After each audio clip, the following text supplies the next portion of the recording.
Alrighty, welcome to the Excitable Soul Podcast, everybody. Here we're interested in all things purpose. We want to know where and how people find meaning and connection in their lives. In every episode, we will be hearing the real life stories of how people have uncovered, understood, and unleashed their own unique sense of purpose. Our hope is that we can all learn from the journeys of our guests so that we can all better find a sense of purpose in our own lives. I'm host James Glover, performance coach and purpose nerd. I'm incredibly excited to be exploring these stories with you. So let's get going, shall we? Welcome to the Excitable Soul Podcast. Today we have Bex Galligan with us, best-selling author of It Pays to Be Happy, career strategist, and head of people experience at Wagamama. Bex's superpower is leveraging dyslexic thinking and following her passions to build diverse and successful careers. She's passionate about bridging the gap between individuals and organizations, creating happier and more productive workplaces. Bex's journey hasn't been smooth sailing. She's faced redundancy, risky career moves, toxic workplaces, and the ups and downs of dyslexia. These experiences fuel her mission to ensure others never feel alone in their career paths, believing that happy people make productive companies. She's inspiring strategies that align personal fulfillment with professional success, making a workplace of joy and growth. Join us as we dive into Bex's journey, her tips for career success, and how she breaks barriers to live a limitless life that she loves. Welcome everybody back to the Excitable Soul Podcast. I've got Bex Galligan with me this afternoon. How you doing, Bex? I'm very good, thank you. Sunning up in Spain right now. Man, that is the life. Although it is like 31 degrees in the UK right now. I know, I heard. Why is it always that when you go and chase the sun turns up where you left? Like, seriously? Well, I think the thing you have got going for you is that tomorrow it won't be here anymore. And for you, it probably still will be. I know, it's going to be 36 degrees tomorrow, so I'll probably be inside as well. So how are you feeling on your holiday trip? I definitely needed it. With a brain that works at 100 miles an hour, I sometimes have to just go somewhere where my responsibilities can't follow me, and I can just leave it all at the airport, and that way I can clear my mind. So I really needed the holiday. I needed the sunshine. I've been ill. You can probably hear a bit of it in my voice because there is no vitamin D top up. Yeah, so I'm very grateful to be here in Spain. We massively applaud your commitment to this podcast because, as you were saying before we started, you literally travelled with all your gear. You're a proper podcasting pro to be able to get on the plane with only hand luggage and some of that be the tech required to do a podcast. So thank you for committing. I am committed. And also, I committed to doing this before I decided to go on a holiday. So you were the priority. What am I packing in my bag? Because I've already made these commitments. The rest will just have to fit in around it. Magic. Well, we deeply appreciate you being with us. And yeah, for just being willing to kind of explore a purposeful conversation. We're on a kind of a bit of a mission just to make more overt some of those experiences that people have had that have really shaped the meaning and connection in their lives, and really inviting people in just to share their journey around that. And it's been just wonderfully rich and individual territory that people have kind of covered off that has really shaped who they are in the world today and how they think about utilizing that to create a greater level of significance and importance around the things that they do. So maybe if I can start with a more broad, more general question, which is, the concept of purpose is pretty big and pretty broad, right? And you wear many hats in your life.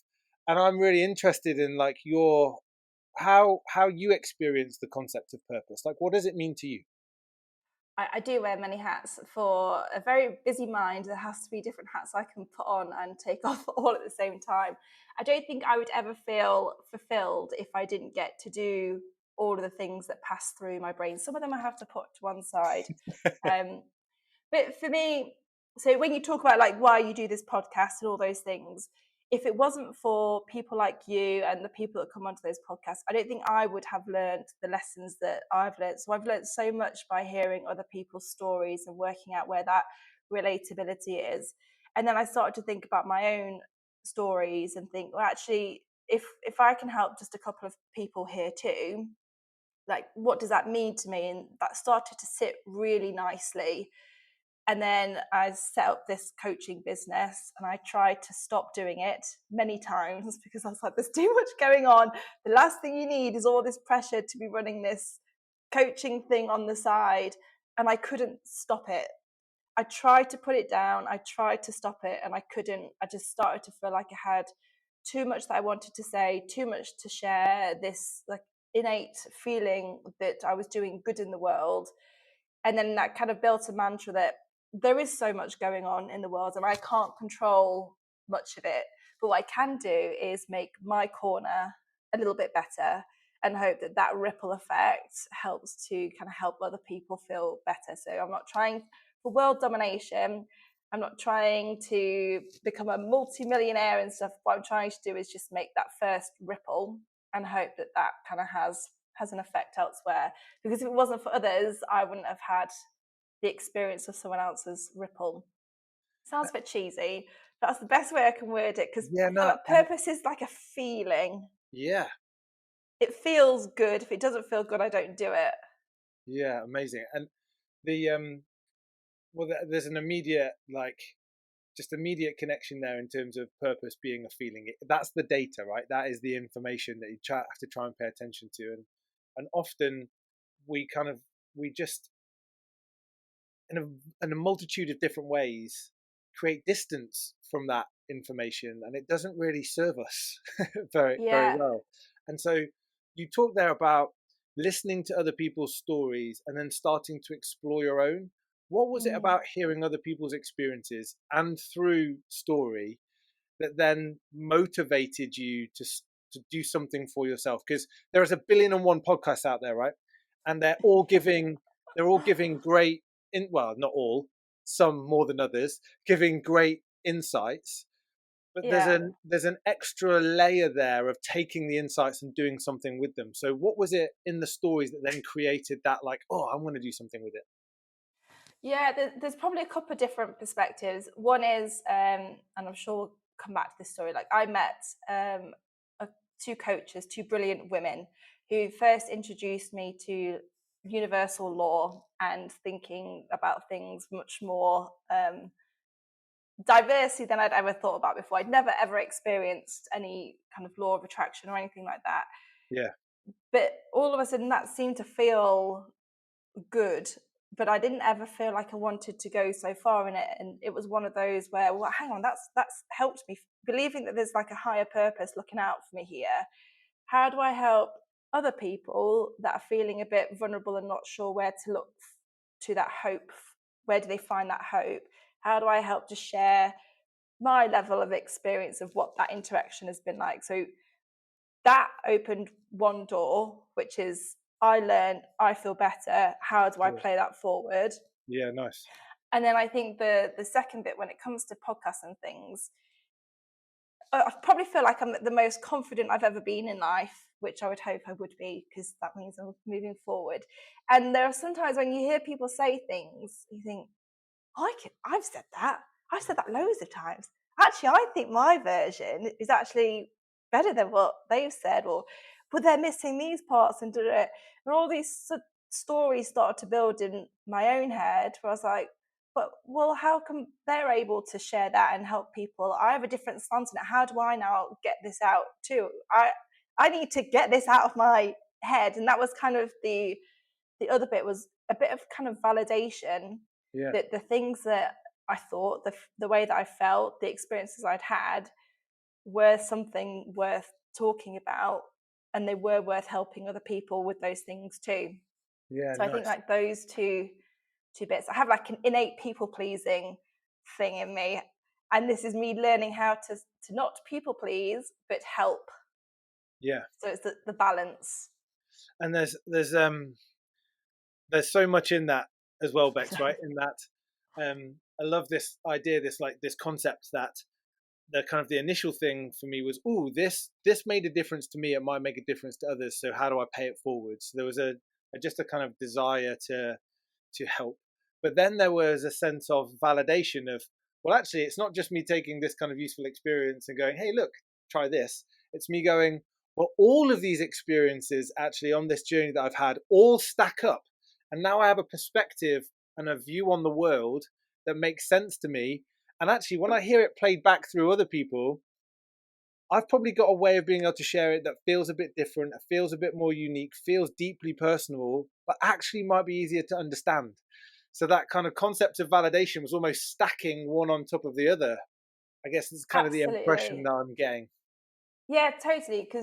Because being dyslexic and all the other disses that go with it, um, the way that stories are told makes such a difference to how I hear and experience them. So I wanted to almost like be the translator in some instances, but like put my own bits on it too, Yeah, and have that.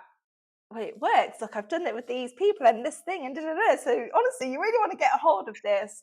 But the reason I wrote the book is because I had too many stories and too many things to say, and I couldn't get them out of my head, and I couldn't get them on an Instagram post or a LinkedIn post, but it was like all consuming. So I started to write it as a bit of a journal. yeah, And then I think I saw a book or something, and I was like, what if it could yeah. be a book? And that's how that came about. Was I just had too much that I needed to get out and say, and that's where the book was born, really. Amazing, amazing, amazing. And you used a really, really powerful word a moment ago when you were describing that kind of shift from hearing other people's experiences into kind of sharing your own, which was about, well, it was hope, and it kind of really resonated with me because I feel like I'm somebody who is hopeful, and I definitely got that from my mum, and the idea that actually you experiencing hope, oh wow, this could be better, and I hadn't necessarily considered it could be. I wonder if that could bring hope to others. Really kind of resonated with me. So I'm interested in kind of hope and hopefulness for you. Like, where does that come from? Where does that sit? So I would say that is a huge identity. Hope and optimism for me, like, is my personality. It's my belief system. It's irritating to others that don't see it like that, because I will find the optimism or the opportunity in everything. That doesn't mean I don't acknowledge the reality of where things are, but I have to have hope. And it lets me down sometimes. It's great in some instances, so I really hire on potential when I'm recruiting for people in my team, because I hope that they'll reach their potential. I date men on their potential. Don't That think hasn't you're on your own always as far as that was concerned, thanks. that hasn't always worked out so well for me. So I hope that they'll reach their potential, and it doesn't. So the hope thing doesn't, but I cannot live a life without hope. It just, I can't do it. So it is kind of an identity now, is to always have that kind of positive outlook, that what is there out there. And I Yeah, think I see so many people that don't have an understanding of what hope can offer for them. So it's trying to see, where does that hope scale fit for them? yeah, If they knew that they had it, if they knew that, what's meant for you will never pass you by, what would that change in how you start to show up? Where can you just let things go a little bit more? Because if it's for you, you will stumble across it. You just have to kind of keep going on the path, put yourself in the right rooms and the right conversations. And if you don't have the hope, you can't see the things that are in front of you. yeah, yeah. Love it, love it, love it. And it was really interesting when I played back the word hope. Your just body language changed on the screen. Like, so for those that are watching on YouTube, they will have just seen you light up. For those that are listening onto the podcast, like, Bex just became all kinds of animated on the other side of the screen there. I was like, all right, I need to shut up because she's got some stuff to say here. Yeah, hope and optimism is so important to me. But you mentioned something there. I think it's probably important for us to explore, which is, the kind of any strength overplayed actually can create cost to some degree, and the kind of the learning of how to hold tension and almost kind of balance opposites. Sometimes, like my old boss and friend and mentor John Gomes used to just almost on the daily basis say to me, realistic optimism, please, James. Just a little bit of realistic optimism would be wonderful. Just trying to reel me in from wherever I was at in terms of what the future was gonna look like. Because because obviously there is a need to kind of create that balance and hold those things in tension. What you talked about hiring on potential, dating on potential, like how have you learned to kind of hold that optimism in tension, and what do you hold it in tension with so that you don't kind of incur the costs that can come with it? Yeah, so I've definitely been on the same learning journey as you, because not everybody wants to be around someone that's like, oh my gosh, wouldn't it be great if that just doesn't go down well. I think the other one of my skills is what I call like bounce back ability. So I love learning lessons. So what I've learned through optimism is that it cannot exist on its own. So even in the book, the chapter on optimism is actually a chapter on grounded optimism. So I'm always pulling myself back. So the other part of my brain is actually highly analytical. I just don't tap into it enough if things are too exciting. So I try to consciously merge those two sides together, but I also surround myself with people that can balance me off. But we have that really open conversation about knowing where our opposites are and how we come together. I think being open to challenge, feedback, makes it easier to do that. I'm more than happy to sit in a conversation and someone will go, that's unrealistic. I'm like, I know. Can you help me see how we can either make it realistic, or what do we need to consider? It's also leaning in on that a little bit as well. If everybody has realism, then where does hope and ambition come from? And in so many businesses, if we just relied on the practical logistics of what's happening right now, we wouldn't ever really move forward. We have to have people that hold vision, hold hope, hold the exciting things to kind of pull the two together. It's just not that accepted in the workplace that there is a place for that, because the output looks different.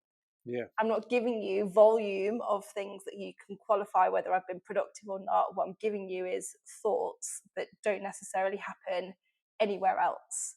So it's a very strange place to be, but I've definitely learned it can't, unfortunately, last on its own. For personal experiences and the work ones, I'm much more in the grounded, like what is the reality right now, and the hope that goes with it. So I'm going to quote one of our other guests here, Simon Lamb, who talked. He just kind of had this moment of inspiration in the conversation. He was like, "Yeah, people need to realize they have value before they can create value." And he's like, "Oh, yeah. I've never really said that out loud before. That was good." And I was like, "Yeah, you said it on my podcast, Shotgun. I'm keeping it." But there's something here in the language that you're using. What I have learned about myself, my strengths are. A real deep core belief of mine is, and I'm wondering if you could just talk to us for a moment of the journey that you've been on that's kind of shaped that learning. So what have been some of what have been the moments that where you've kind of looked at them and experienced them and gone, wow, the world isn't ever going to be the same again now that I've done and seen that, but has helped you get to this point where you're able to sit there with a level of confidence and play back, these are the things that shape me? I would say that the biggest moment was, I can't remember how many years ago now, a few years ago, 5 maybe, let's say. I was unfortunately off work with stress, anxiety due to bullying. In my view of the world, it was bullying. And I just got to the point where I was like, I don't want to live like this anymore. So I'd written a journal or something like, it's July, at the end of July, I've cried every single day this month. And I just got to the point where I thought, life has to be different. I just can't keep going on like this. And that's where I found coaches. That's where I explored CBT. And because I was so wanted everything to be different, I just threw myself in. I was like, what do I need to learn? How do I start to understand these experiences so differently? So even though I'd always talked about my dyslexia loosely, I'd never really understood what it meant for me. I'd never really let myself embrace dyslexia as the gift it can be. Don't get me wrong, it has plenty of drawbacks. But I'd always held on to that I was thick, I wasn't academically clever, there was no place in society for me because we only value academia. In society's eyes, I can't live up to expectations because the things that other people find really easy are actually quite difficult for me. It's so hard for me to be on time. Like, it's so hard. And then you'll see those things that says like, be on time, it costs you nothing, everybody can do it. I'm like, do you know what it takes for me to be on time? I will try my hardest. So I needed things to be different, and I needed to explore. And then once I started to lean in on those experiences for what they can offer me, like, life shifted. So I left that job. I got a great new job. I left that relationship. I went into my dream home. I got my dream car, and everything just seemed to get better the more that I was willing to lift the lid and learn what was happening. So then it became why would I stop on this growth journey if, where I look at life now and 5 years ago, it's unrecognizable. The confidence, everything is just unrecognizable. So why wouldn't I listen to a podcast and go, oh, what do I think about that? Or, oh, what do I know about that? And then I started to tap into positive psychology, which then unlocked this whole new world where I was like, hang on a second. So we're saying that my happiness is actually, like, we can scientifically prove that being happy is great. And I was like, this is unreal. All the things that I'd been thinking. And when I started to piece together like my career history and all the things that went well, and I realized that when I was leaning in on my strengths, when I knew my strengths, when I was intentionally looking after myself and all these things, it was paying off. I feel like I've unlocked a secret here and I need to tell everybody about it. So understanding my own strengths has helped unlock new levels for me. And that's one of the things, like, the starting point I'll always start with people is, do you even know what you're good at? Yeah. And most don't. They don't even know what their values are. It like, there's so much to unpack in that, hence why I had to write a book about it. to help people find that. And that's what I wanted to share, because I couldn't have gone on how I was. There had to be a catalyst for change. And then now I'm like, oh, look, short space of time. And again, Bex, like, there's just so much in what you're sharing. I love that language of lift the lid. Like, the second that I actually lifted the lid and I started to kind of poke around under the bonnet and go, ooh, that's why that works, and ooh, that's why that works, and oh, when I look at that, I understand more about who I am and I can act with a greater level of intention. And not only that, it's a good thing. What? There's almost I'm wondering what would have happened if you'd have lifted the lid earlier, or if there'd have been the opportunity for somebody to help you lift the lid earlier. If you hadn't had to get to this kind of crushing low point, which, by the way, sounds horrific, like, to have to write that and to be able to see that, like, there's a huge amount of pain that you're confronting in that moment. Imagine if there had been an intervention before that where you would have been able to see all of that magic and therefore not have to endure that. Is there a part of this which is now just pure motivation for you, which is, how do I help other people lift the lid as often as possible and as early as possible into what makes them magic? Definitely, there's definitely, I don't want anybody else to be in that position. So I did a talk on gratitude the other day, because at no point in that moment where I was off work and feeling like that did I go, I'm so grateful I feel like this right now. But now I can look back and say, if it wasn't for those experiences, I wouldn't have unlocked this level. And if I'd learned it earlier, would it have meant as much to me? I don't know. I don't know if I'd have been as committed into understanding what being dyslexic at 5 really meant for me as a story, because it just have kind of, it wasn't so bad. So you don't need to lift the lid on that topic, do we? We just kind of, yeah, of course I'm dyslexic. So I don't think if it had come any earlier, it would have had the impact that it's had. So I'm glad it happened in the way that it did. I learned some very valuable lessons. I've definitely learned about what I do and don't tolerate in certain conversations and behaviors from people. It's still absolutely a learning journey, but I've never been back in that position again. Yeah. When it comes to helping others, if you are going to experience it, I want people to feel that they've got somewhere they can go to. I can't prevent anybody from feeling what it is that they might go through. Nobody can. But if you do, I'm here. As soon as you need it, there is resources, there's a person, there's whatever you need. You don't have to go through it alone. I think my biggest thing was that there was a period of time when I didn't know what or where to go. And that's the bit I want to get rid of for people. Yeah. It's not necessarily the experience, because some people might need that. Yeah. But it's that bit of lost. I don't know who to talk to. I don't know where to turn to.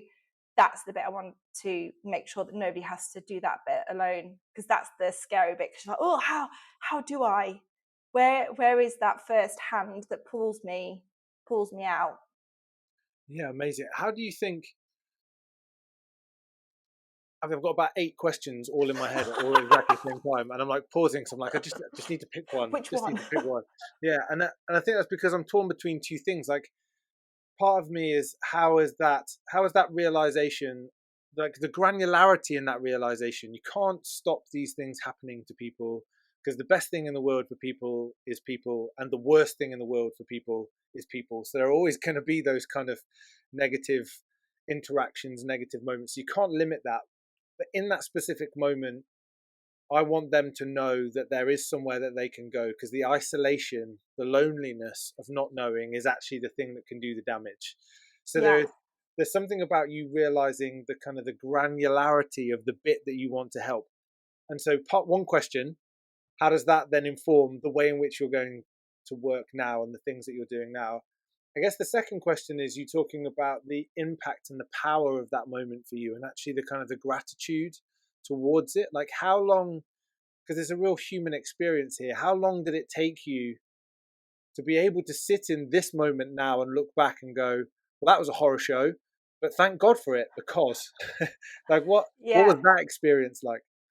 I think that initial, because I would say that's like the first time I'd had that experience of being somewhere I didn't like and then bouncing back. That took longer to have appreciation for.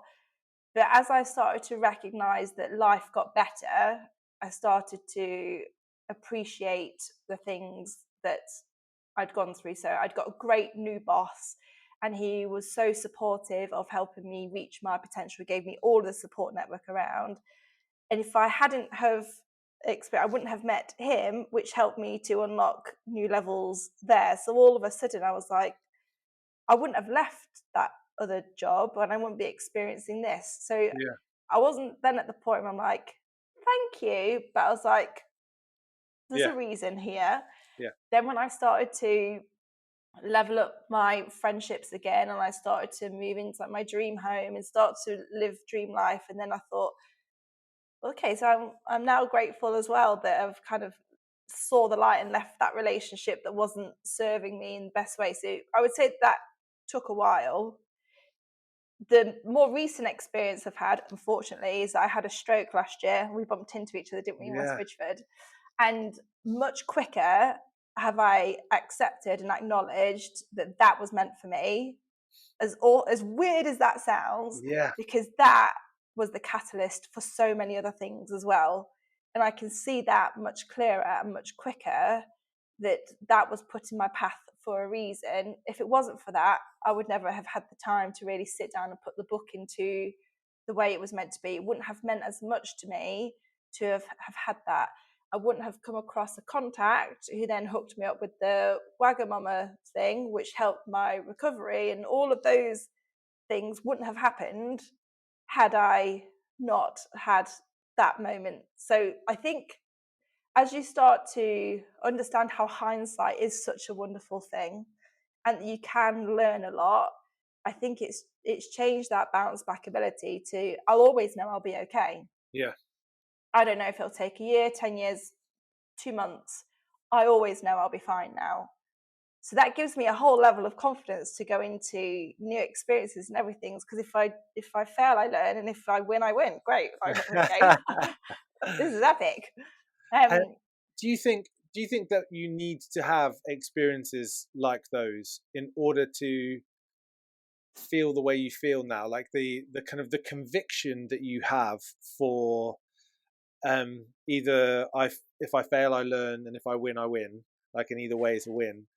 Like do you need to have that to get that? I don't think people do. I think I sometimes do. Okay. So I think with such a busy mind and so many things that go through my head, the thoughts aren't always clear which ones to pick up on. So I feel like what my body does is it tells me.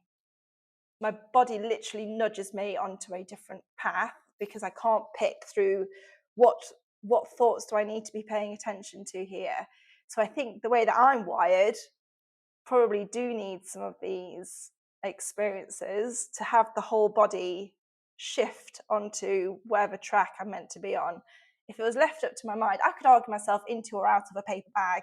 I am. So it doesn't always help me. I can see every side of every coin and every argument. I'm a huge empath. It means I get stuck a lot of the time. I spin wheels. So I do think for me, not that I am calling in more of these disasters, because don't get me No, yeah. wrong, Don't there need are another the stroke. Thank you very much. Yeah. yeah, we don't need that. One is enough. One, there are the positive life shifts as well, which also do that same thing to me. So the moment I realized that I had bought the car that I had on my vision board was also a shift from being like just motoring along to you've literally got to a new level. You set out a level, you're here now, you can't, but there's no dropping. Yeah. So that is a similar thing. It's not always about the bad stuff. I really don't want to be calling in bad things. Well, I think I think we can kind of safeguard you from the universe on this occasion, because ultimately Thanks. you're sharing experience in order to be able to help Yes. others. So I think it's important that the universe pays attention to the messages that are being Please shared and do. being put out there. But yeah, there's that that subtlety in, again I love the way that you're able to articulate the difference between what's happening in your mind and what's happening in your body, and what then you're paying attention to, and where the nudge is actually coming from. Because for lots of people, certainly lots of people that I deal with, they're like so super cerebral. Even those that are kind of emotionally aware, that the data can be a bit overwhelming. And Mm. so being able to feel, understand, kind of intuit from different parts of their whole can be the difference between making a decision that they feel really aligned with and a decision that they've just, to your point, logicked themselves into somewhere along the line.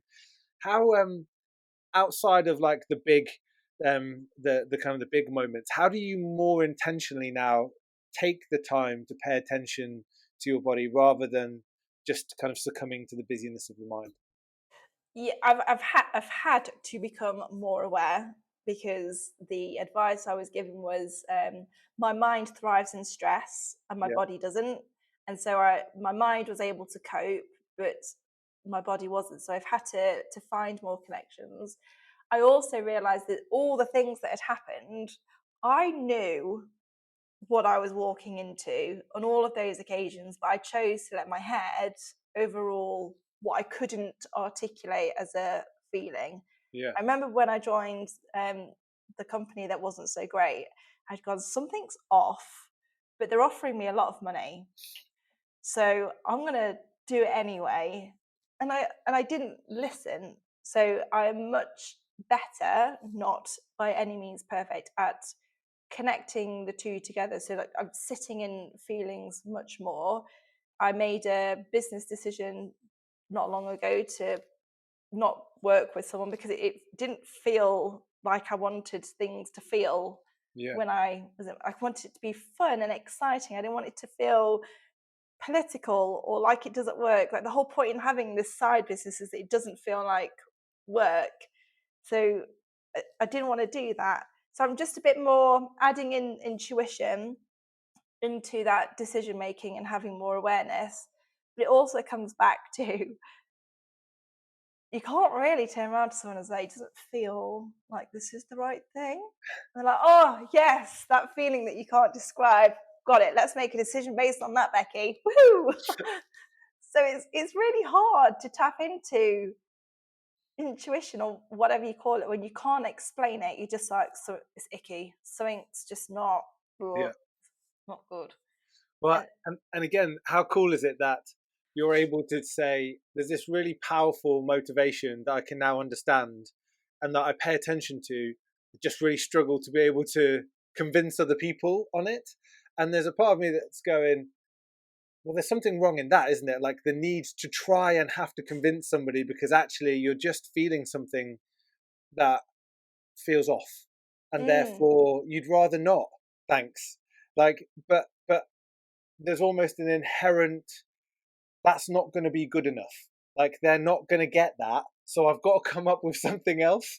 And I think sometimes that's part of our problem, isn't it, as human beings, and our kind of misalignment around communication is sometimes we're trying to express things that we don't have the words for, and sometimes we're trying to convince others for the things that we know we feel to be true, and actually they're never going to get it anyway because it's coming from a place that they can't possibly begin to understand. So there's a like a how do we just create the ability to feel a bit judgment free and all of that, and just go, hey, it's okay, you do you, you be you, but do it over there because actually I'm feeling some stuff that means I want to be over here. I don't know how we ever tackle it, because I think it's the same as when I first decided to start coaching and people were like, what qualifications have you got? I was like, what I'm trying to do is share my story, and if people connect and resonate with them, help them through it. What do you mean, what qualifications have I got? And then all of a sudden I was like, oh my God, I need to go do all these qualifications now because that's the only way I'll feel validated that I can help anybody. And I think the safety in the data and the evidence, and that is what people want. So I don't know how you close the gap, because we'll see. so Now many things. you're going to get me on my. I'd like Bex and I were talking before the podcast about swearing and like acknowledgement of being sweary. Well, I was acknowledging being a sweary person. You, to be fair, were not acknowledging being. I don't want to lump you into the same Don't give me your labels. But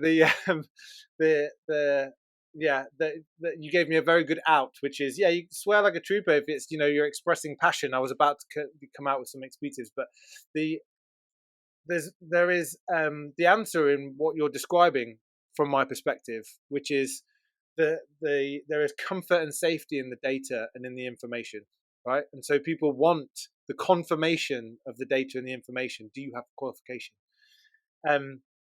We both know that there are literally thousands of shocking coaches who have all got the bit of paper. Shocking, right? Shocking. They do far more harm than they do good. They've all got the bit of paper, right? So immediate challenge to anybody that's just going, give me the. Now, I'm not poo-pooing the benefits of going through that process at all. There's a huge amount of learning attached, and yes, we need to create a more robust industry around coaching where like credibility can be assessed in a really brilliant way. But just because you have the bit of paper does not make you a great coach. Like that is not a real thing. And so the bit that I get really passionate about is what is the data that we're paying attention to, because feeling and emotion is data, it's information, and why can that not be just as valid? Like that's the argument, agree. That's the fight. I know, and I don't know how you get that. I just want to reinforce what you just said. There are some brilliant people that have qualifications and some not so good ones. Like, I'm not dissing it. Yeah, totally. Side comment though, I think that when people ask me for qualifications, it's extremely triggering because that comes back to being book smart. So you want me to be book smart and you're questioning the level of intelligence because I haven't passed a course. You're not questioning my level of capability in what it is that I'm trying to do here, which is to build relationships, to understand what people are and aren't saying when they're saying words to me. Like how on earth would you teach that, really? Yeah. How do you teach someone to truly listen to what's not being said? Like I had no idea where you'd even start. So it's those little things that when we're just academically validating, you're missing out on most things. I go down such a hole when I come to this, because then I start to go down everything that you see around you started in someone's mind. they didn't know that when they had the vision for an Eiffel Tower that it would happen, until they started to get people to buy into the vision, and they started to have people around them that helped make, like, all of these things started from someone's gut and intuition and mind, and then became something. So you have to start with the data point that you can't validate. Yeah. If you want to, great, but that's a whole rabbit hole. I'll be gone for hours starting to be like, next I can't believe podcast, we're getting data. Yeah. We're getting Bex back to talk about the data points that you can't validate. Nice. This computer started in someone's mind. How did somebody understand the wiring that would go into a computer, being able to, like, whow. Yeah. Gone. Don't even get me started. I just like the fact that when I press the button, they start. I have no idea what's going on in there at all. Like, you and me both. But so talk to me, Bex, about how all of these kind of experiences and the richness of all of these experiences now kind of come together in a way that helps you feel a sense of fulfillment, that helps you feel purposeful in what you're doing. I would say that I've never leaned in to my strengths as much as I have now. So I am extremely open in the way that my mind likes to work, and in the value that I offer in conversations that doesn't look like a traditional, here's a PowerPoint, therefore you know I've done a good job.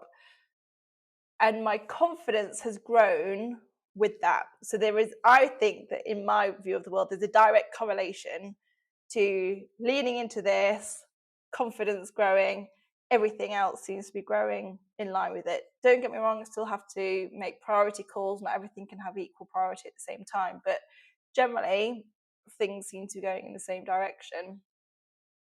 So then I take that and I think, so if that's happening for me, if others had a similar experience where they just started to understand a little bit more about themselves, and they had that opportunity to validate themselves, and they had that opportunity to speak up and represent themselves and lean in on those things, like where would they end up? And that's why I focus on careers, because I've really enjoyed my career. I love to talk to people about work, and that's where I think I can have the most impact. I would love that people understood what's important to you, what are your values, and are you working in a company that has a match or a mismatch? If it's a mismatch, it's always going to be a mismatch, but you're creating your own disengagement and unhappiness as you go through that journey of trying to force there to be a connection when there isn't one. And just trying to help people see their careers differently, because we all have to work. Every single person has to earn money somehow to get all the things they need, whether it's on a £1 million scale or like I need £10 this week. But too many don't think about it enough, that they are creating their own cycle of unhappiness. And that's what I want to help people see differently, is that you can turn up to work and you can enjoy it. But you have to understand you have a part to play in that. You can't just turn around and be like, my company wants me to do this. Do you know what you want? And one little tangent, and then we'll come back. Remote working, hybrid working, whatever you want to call it. Like, I find this such a fascinating topic. I don't have a stance on what is right or wrong. What I do have a stance on is too many people choosing what I believe is their easy option and not what actually matters to them. So we are creating more levels of depression and social isolation through remote working. As people, we really value social connection. You build better relationships with people by being able to see eye contact, read body language. You might be getting that from your gym friends or the other things that you do outside of work, but there is more to be said, that there is so much value to being with people that actually might outweigh being able to put your washing on in the morning. And as long as you're thinking about that clearly, I've no problems with what you decide to do. But too many people are sitting there going, remote working because I don't want to commute for 2 hours. What if 2 hours was development time of listening to podcasts and really enriching your brain, that by the time you got to work, you're adding so much more value? You then walk in, you get all this social interaction. So why is that bad time? Yeah, and I don't think it's a tangent at all, actually. I think it's squarely in the middle of this conversation, because you used three phrases there that I think um, that, that talk to purpose massively. So for me, right, purpose is an outcome. It's an out. It's the same as happiness. Happiness is an outcome. You need to do some stuff, and Yeah. happiness is the outcome.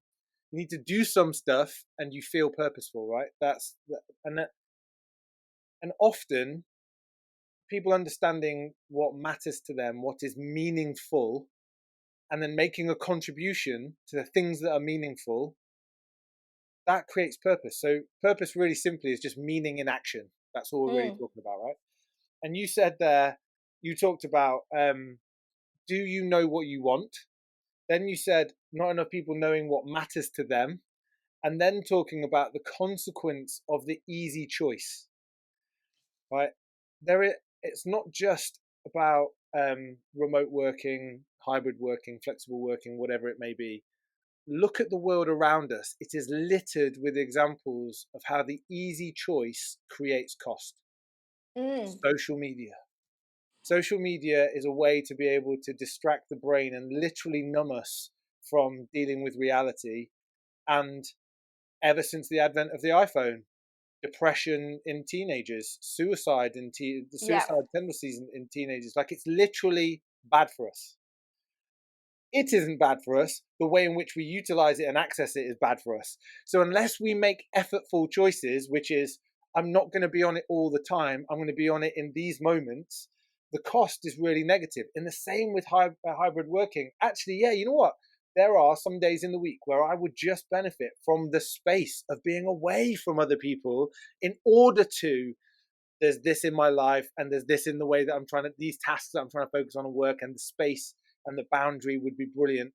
But equally, I need to make the effort to put shoes on a couple of times a week and go somewhere, because I need other people. I can't exist in isolation. You can really somebody up by just keeping them in isolation. Like, that's why we put people in prison. And the worst prisoners are kept by themselves. Like, you know what? Yeah. There are just so many practical examples. So they're just kind of closing the loop here. The thing that comes up in conversation in this podcast quite a lot that I don't think people want to hear, or they do but don't acknowledge, is that all of these things require effort, right? You being in a really difficult moment in time, having been really severely bullied, you had to lift the lid, right? You could have made a different choice, which is not to lift the lid and to kind of succumb to that situation. And people would have seen that as being a rational outcome to that scenario. Like, you have been traumatized by that experience, and therefore you've kind of removed yourself, and it's gone into something that feels very difficult to step out of. You didn't. You put in a greater level of effort and went, hold on, do I have to feel this? Do I have to stay in this place? Do I have to live this life? No. What does that take? It takes effort, right? And then when you think about the kind of, like, you had a stroke. You are a young woman and you had a stroke. And actually, the thing that you're saying now is, wow, I don't ever want another one of those. But man, did I recover from that far quicker because of the fact I put effort in before. I know where to put the effort in now. None of these things, right? You don't manifest your dream car or your dream house or become a best-selling author or any of those things without the effort. Yeah, they don't come by just sitting there. And what I would say is, it's absolutely not easy. And I still have not mastered the effort goes in the right places. Yeah. It's always an ever-changing thing. There's always so many other things that dictate where the effort goes. Yeah. I would love it. I would love to be a 5 a.m. person that wakes up and is like, my day, what can I do with all this time? I try so hard, and like I can't. So I've just acknowledged that I'm not a 5 a.m. person, but I still kind of want to be. That level of effort, you know, I'm like, ugh. Sometimes I'm not willing to put the effort in. Yeah. But But again, therein lies the rub, right? Which is it's Tony Robbins, where focus goes, energy flows, Yeah. and we kind of need to learn that if we put energy in certain places, we get certain outcomes. If we put it in other places, we get other outcomes. And actually, what are the outcomes that we're trying to achieve? What are the things that work for us? And then realize that we're messy and we're going to get it wrong and wrong and wrong and wrong and wrong. And there are going to be disruptive forces outside of who we are that's going to influence that anyway. The point is that you're still trying, and you're still willing to invest the effort in understanding and doing something. And but why wouldn't I? When I honestly, when I think about where I was 5 years ago and where I am now, I can't think why I wouldn't carry on this trajectory, because what life has to offer if I carry on at this rate is so exciting. The opposite is so dull that I'm almost like, that's easy. That's an there's no easy choice to make. Yeah. So why wouldn't I just chuck on a podcast and just have a little listen to what somebody's saying? Because it's no skin off my nose, is it? To just give us the future focus, Bex. Like, where is this kind of sense of purpose directing you? Where is it taking you? When you look forward at future leaps of faith, what does that look like? I will not be working in corporate world for long, and I will make a mission in 2 areas. One is to help more companies understand the impact that they have on people's well-being and happiness at work, and how to bridge that gap, helping more people understand what their contribution is in their own happiness at work. So that's one of the things. And then my other passion is golf. And I really hate that so few women under the age of 50 get a chance to play golf. And I've been to some networking things recently around golf. So many deals and everything are done on the golf course, and women are just missing out. So my other is, once I free up the time by not working in the corporate world, that I will try and make golf more accessible to young women so that we don't miss out on opportunities. Wow, amazing. I love that. I love a parallel mission that, like, one influencing another, and it doesn't even feel like a leap of faith, Bex, given what you've described. Like, I love leaps of faith. I love this idea of, like, just kind of going into the unknown and not knowing what's gonna happen. But given the stories that you have shared and the experiences that you've had, it doesn't even feel like a leap of faith. It just feels like, oh, those are the next things. come back on the podcast and be like, all right, this is my networking event now. We've run this many different golf days. These are the deals that have been done. This is the value of them. Because I had a thought the other night. I was like, oh, I could just start with like one Friday a month. Women, come and join me, and we'll have brunch afterwards. And I was like, Bex, you've got way too much on your plate right now. You don't need to start doing that just yet. That can wait. All right, Bex, I think that's a perfect place for us to pause, with you giving us an example of how you're managing your busy mind in real time. Thank you so much for being with us, and really wonderful conversation, and excited to see what happens for you going forwards. Thank you very much for having me, and for doing everything you do on a podcast, getting up and running and being able to share people's stories. You don't know who you'll affect, but I'm sure it'll be many. Thank you, and you're welcome. Thank you for taking the time to listen to the Excitable Soul Podcast. We appreciate your support and would love you to subscribe, rate, review, and recommend if you can. It makes a massive difference. Equally, if you're interested in uncovering, understanding, and unleashing your unique sense of purpose, or that of your teams, come and explore our purpose immersion programs at theexcitablesoul.com. We look forward to hearing from you there, or being with you on our next episode. Have an incredible day.